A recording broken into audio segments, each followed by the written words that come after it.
Good morning, guys! Medyo na-miss ko yung ating oras de peligro meal.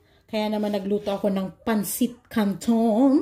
Well, Indomie siya na brand. And then, nilagyan ko lang ng konting lettuce para kunwari healthy. And syempre, sasabayan natin yan ng wala akong pandesal, pero meron ako ditong ensaymada that we got from Mama Lore. It's a Filipino restaurant in Ruti Hill. So, ito yung ensaymada.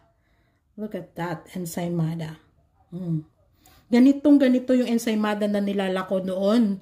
Nung bata pa ako dun sa amin, sa Barangay Mangga, Uwas Albay, ganito. Yan. Yung, ano siya, ensaymada, tapos punong-puno ng margarine, and then, asukal. Pero ngayon, meron na siyang pakonting cheese. May pa-cheese na siya.